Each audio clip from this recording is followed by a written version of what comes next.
Crime Story, les rendez-vous d'Alfred Hitchcock racontés par Serge Sauvian. Aujourd'hui, Sacré vieil oncle de Richard Hardwick.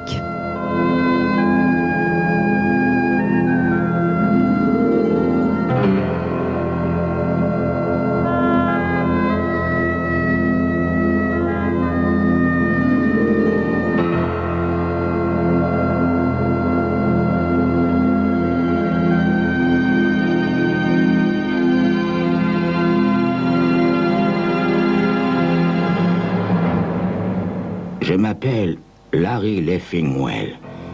Je suis sous-caissier à la Banque populaire de Hawkinstown.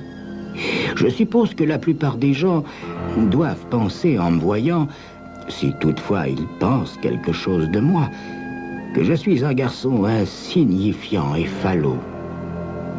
Je ne me fais aucune illusion sur moi-même. À 46 ans, je n'ai plus que quelques cheveux roussâtres. Mes yeux sont ridiculement grossis par mes lunettes au verre épais comme des culs de bouteille et mon nez forme toujours cette proéminence bizarre pour laquelle j'ai engagé bien des combats désespérés dans ma jeunesse. Mes 53 kilos sont répartis avec plus ou moins de bonheur sur un châssis d'1,62 m et mon penchant pour le whisky a eu pour effet de concentrer ce poids vers la ceinture, ce qui me donne une silhouette de quille de jeu de boules. Mais qu'importe le physique de l'homme, n'est-ce pas? C'est l'esprit, l'intelligence, le psychisme qui compte. Et pour ce qui est de la valeur, moi, Larry Leffingwell,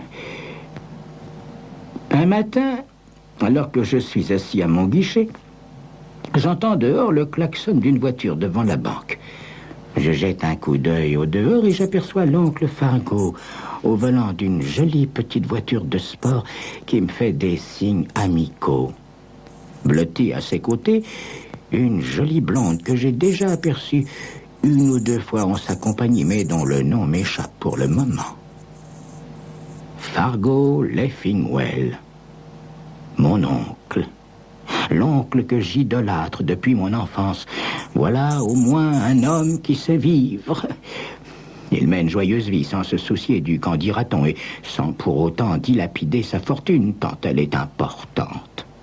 Certes, j'en ignore et l'origine et le montant exact, mais je constate qu'il peut satisfaire tous ses caprices. Je ne l'ai jamais vu à court d'argent.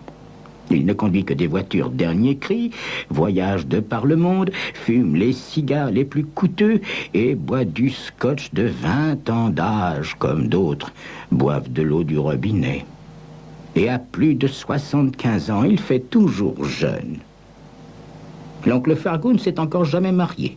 Sa famille se compose de 11 neveux et nièces, au nombre desquels je me compte.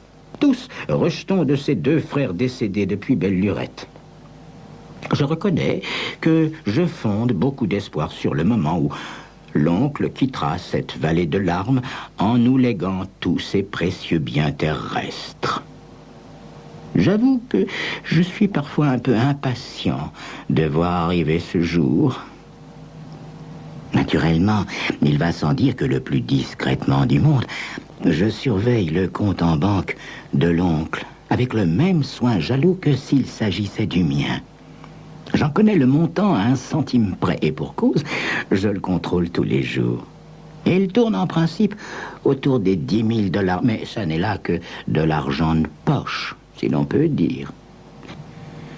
Mon oncle possède en outre toute une série d'immeubles, ainsi que celui qui abrite la banque où je travaille. Il a aussi acheté des terrains. Bref, j'évalue en gros sa fortune à 200 ou 300 000 $. J'ai aussi, plus d'une fois, divisé cette somme par 11, tenant pour acquis qu'il partagera équitablement ses biens entre ses héritiers, ce qui est une supposition raisonnable compte tenu du fait qu'il ne semble favoriser aucun de nous en particulier. Je ne peux donc compter personnellement que sur environ 25 000 $, à quelques dollars près. J'y compte même fermement, et même si j'aime beaucoup mon oncle, j'avoue que j'attends le jour de son enterrement avec la même ferveur que le passage du Père Noël lorsque j'étais enfant. Ma carrière à la banque a atteint son apogée et je ne risque pas de m'élever bien haut. Je sais que je ne serai jamais rien de plus que sous-caissier. Du papier, un crayon et 5 minutes devant moi me suffisent pour calculer le montant total de mes gains jusqu'à l'âge de la retraite. Inutile de préciser que, dans ces conditions, je ne risque guère de pouvoir réaliser mon rêve, qui est de vivre sur le même pied que mon oncle Fargo. Mais ce qui me fascine réellement, c'est son coffre à la banque. C'est moi qui m'occupe de ce service, ce qui pique d'autant plus ma curiosité. À ma connaissance, il n'y a pas touché depuis le jour où il l'a loué. Voici bientôt 4 ans. Alors que contient-il, ce coffre? Hein? Des titres, des actions, des polices d'assurance, d'autres documents? Je finis un beau jour par avoir la clé de ce mystère après une suite d'événements assez curieux. C'est un vendredi, juste avant la fermeture. L'oncle Fargo passe à la banque pour m'inviter à dîner chez lui. De toute évidence, il a déjà absorbé plusieurs verres de son whisky préféré et il est, comme toujours, de très très bonne humeur. J'accepte aussitôt, promettant de venir vers 8 heures. Mon oncle habite une immense maison de style colonial, tout près de la rivière. Quand je gare mon vieux taco derrière la jolie petite voiture de sport, j'entends la stéréo qui braille à plein tube de la musique d'Offenbach. Cette musique colle parfaitement avec le personnage. « Entre donc, Larry! Entre! Nous allons passer une bonne petite soirée à écouter des disques en buvant du whisky. » Mon oncle me reçoit comme toujours d'une manière fort charmante. Quels que soient ses défauts, on ne peut pas accuser cet homme d'avarice. Sa table est, comme toujours, généreuse.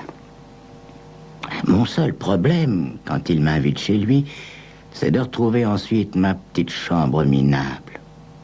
Après le repas, fort délicieux, mon oncle débouche une nouvelle bouteille de whisky de 20 ans d'âge et nous allons nous asseoir sur la véranda qui domine la rivière, où il me régale d'anecdotes sur ses voyages tout en continuant à boire. Tant et si bien qu'à 10h30, tassé sur son fauteuil en rotin, mon oncle ronfle à grand bruit.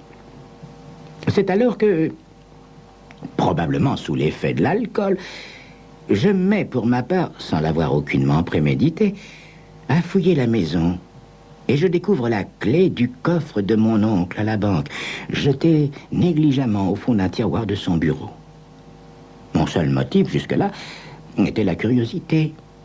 Mais il me vient maintenant l'idée qu'avec cette clé, il me sera très simple de jeter un coup d'œil dans le coffre. Chacun sait que l'ouverture d'un coffre de banque nécessite 2 clés. Celle qui reste en possession du propriétaire et l'autre, celle de la banque. Étant moi-même responsable des coffres, je dispose à présent des 2 clés. Je remettrai discrètement la clé de mon oncle à sa place lors d'une prochaine visite. Pour l'heure, j'aide mon bon oncle à gagner son lit. Il ne s'est aperçu de rien. Le lundi suivant, je guette impatiemment l'instant propice qui se présente en fin de matinée. Tout le monde est occupé. Mademoiselle Landry, la comptable, s'empresse auprès d'un client. Le directeur, M. Hotchkiss, est avec un autre client dans son bureau. Alors je me précipite au sous-sol et tout en surveillant mes arrières, je me hâte d'ouvrir le coffre de mon oncle au moyen des 2 clés. Mon Dieu! Le spectacle qui s'offre à moi fait se dresser sur ma tête le peu de cheveux qui me reste.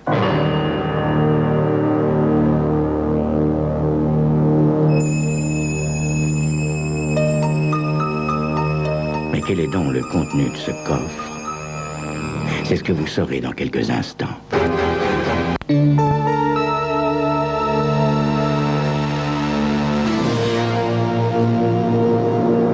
Le coffre est plein de liasses de billets soigneusement empilés. Il ne reste pas un centimètre cube de vide et il n'y a que des billets de $100. En banquier expérimenté, j'évalue rapidement l'ensemble. Il y a là au moins un demi-million de dollars en billets de 50 et $100.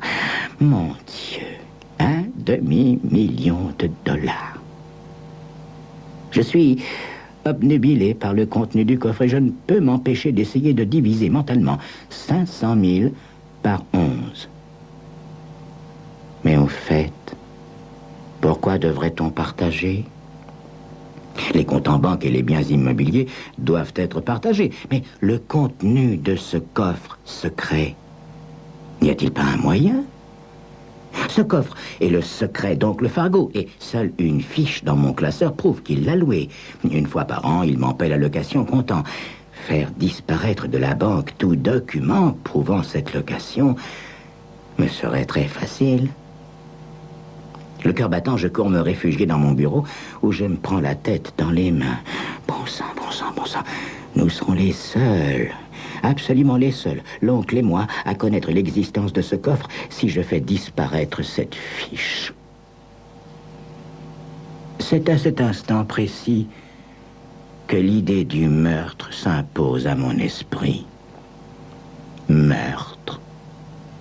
Le terme en soi est assez déplaisant, mais si je n'agis pas, je ne récolterai que le 11e de sa fortune à la mort de mon oncle. En outre, il est probable que ce dernier, apparemment éternel, en dépensera une bonne partie, ou peut-être même bien la totalité, avant de disparaître.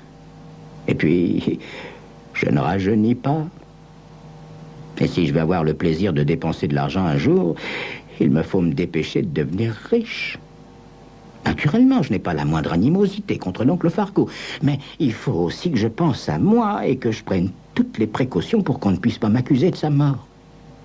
Naturellement, je veillerai à ce que tout se passe au mieux pour lui. Dès le lendemain, je mets à exécution la première phase de mon projet. Je commence par retirer l'argent du coffre, petit à petit. Et je découvre à ma grande joie que j'en ai sous-estimé le montant.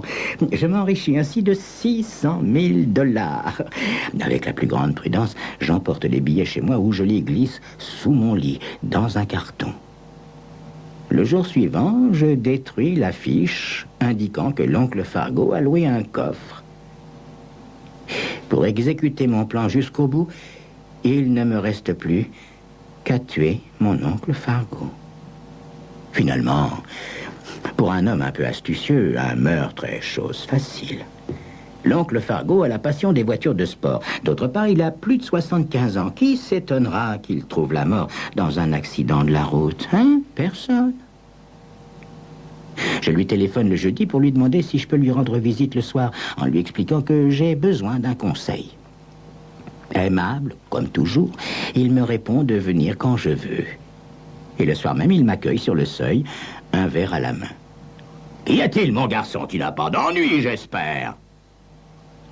Je traverse le salon, je m'approche de la cheminée où je saisis le tisonnier d'un air apparemment détaché avant de répondre « Non, non, mon oncle Fargo, non, non ». Déjà, je me retourne pour lui faire face. À quelques centimètres de moi, il lève son verre et boit une gorgée, attendant mes explications. D'un geste vif, je lève le tisonnier et, lui faisant décrire un cercle rapide, le frappe à la tempe. Le verre s'écrase sur le parquet et l'oncle Fargo tombe à terre.